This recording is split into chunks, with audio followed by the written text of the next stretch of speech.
Discipleship opportunities. I was driving home from a meeting this evening about 5 o'clock. I was stuck in traffic on Colorado Boulevard, and the car started to choke and sputter, then died. I barely managed to coast into a gas station, glad only that I would not be blocking traffic and would have a somewhat warm spot to wait for the tow truck. It wouldn't even turn over.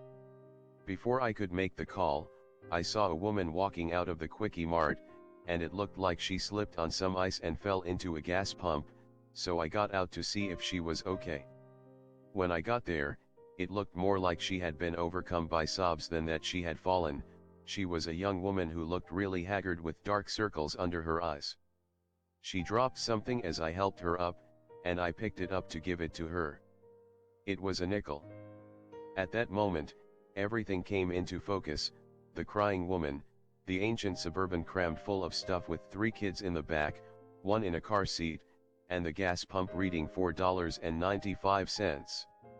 I asked her if she was okay and if she needed help, and she just kept saying, "I don't want my kids to see me crying," so we stood on the other side of the pump from the car. She said she was driving to California and that things were very hard for her right now. So I asked her, "Were you praying?" That made her back away from me a little, but I assured her I was not a crazy person and said, "He heard you, and he sent me." I took out my card and swiped it through the card reader on the pump so she could fill up her car completely, and while it was fueling, walked to the McDonald's next door and bought 2 big bags of food, some gift certificates for more, and a cup of coffee.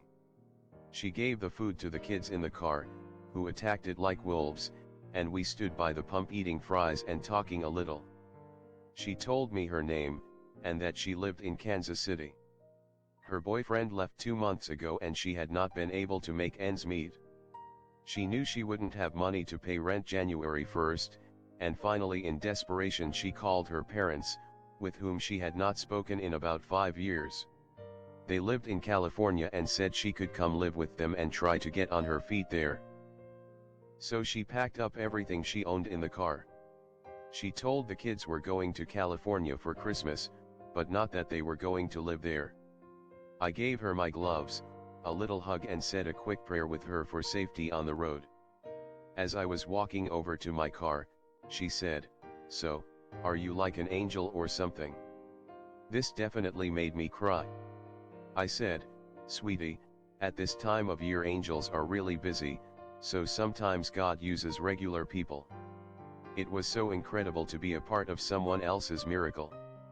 And of course, you guessed it, when I got in my car it started right away and got me home with no problem. I'll put it in the shop tomorrow, but I suspect the mechanic won't find anything wrong. Sometimes the angels fly close enough to you that you can hear the flutter of their wings. Our doctor did a wonderful thing for a stranger and her family. He might have been the first person to show her God's love in a long time. It would have been easy for him to walk on by and do nothing, but he chose to be God's helper, God's disciple, working in the world.